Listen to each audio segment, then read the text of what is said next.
এতিয়া কথাটো হৈছে বীৰ লাচিত সেনা এজাক ধুমুহা আমাৰ সংগঠনলৈ আহিছে।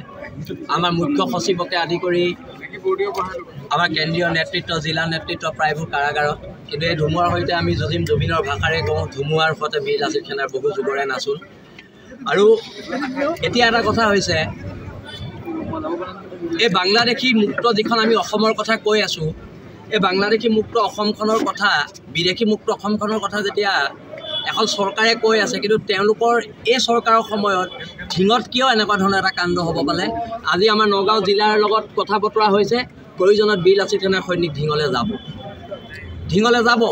তাত খিলঞ্জীয়া মানুহক জাঠি জোং লৈ যদি কোনোবাই মাৰিবলৈ আহে আৰু আমি ইয়াত সাত সাৱটি বহি থাকিম, এই কথা বতৰাবোৰ নচলিব। এটা বাৰ্তা স্পষ্ট, বীৰ লাচিত সেনাই ৰাজনীতিৰ ঊৰ্ধত গৈ আমি কথা বতৰাবোৰ পাতি আছোঁ, আৰু কথা বতৰাবোৰ ৰাজনীতিৰ ঊৰ্ধত থাকিব লাগিব।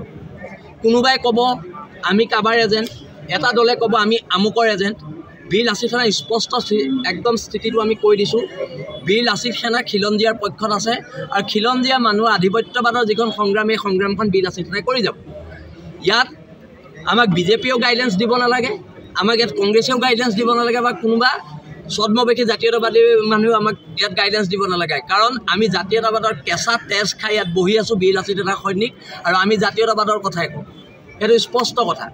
আমাৰ নেতা হিমন্ত বিশ্ব শৰ্মাও নহয়, আমাৰ নেতা গৌৰৱ গগৈও নহয়, বা আন কোনোবাও নহয়। এই কথাটো স্পষ্ট। আৰু এই কথা বতৰাবিলাক যেতিয়া আমি স্পষ্টকৈ ক'বলৈ যাওঁ, ৰাজনৈতিক দলবিলাকে বীৰ লাচিত সেনা কেনেকৈ পৰিচালিত হ'ব তাক লৈ মাথা গৰম কৰিব নালাগে। আপোনালোকে নিজৰ দল সংগঠন কেনেকৈ শক্তিশালী হ'ব আপোনালোকে তাক লৈ কথা বতৰা পাতক। প্ৰত্যেকটো কথাতে বীৰ লাচিত সেনাক এটা ৰাজনৈতিক বৃত্তৰ ভিতৰত ভৰাবলৈ চেষ্টা কৰে। কিন্তু আমি কৈছোঁ যে আমি জাতীয়তাবাদৰ পক্ষ, আৰু ৰন্টু পানী ফুকনকে প্ৰমুখ্য কৰি সকলোকে মুক্তি দিবলৈ আমি দাবী জনাইছোঁ।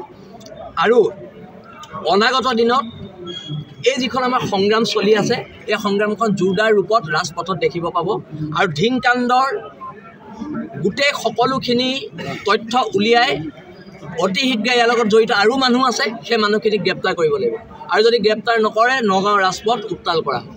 এইটো স্পষ্ট কথা। আৰু ইতিমধ্যে আমি প্ৰয়োজনত নগাঁও জিলা সমিতিৰ লগত ইতিমধ্যে আলোচনা হৈছে, আৰু প্ৰয়োজনত নগাঁও জিলা সমিতিক তাৎক্ষণিকভাৱে নিৰ্দেশ দিয়া হ'ব যে ঢিঙলৈ যাওঁ বোলক এটা আমি কাৰ্যসূচী প্ৰয়োজনত আমি গ্ৰহণ কৰিম। আৰু তাত আমি ঢিঙলৈ যাম, আৰু ঢিঙত যদি ভাবিছে কোনোবাই যে খিলঞ্জীয়া মানুহক মাৰপিট কৰিম, খিলঞ্জীয়া মানুহক জাঠি মাৰিম, খিলঞ্জীয়া মানুহক দাৰে কাটিম, এইটো ভুল ভাবিছে।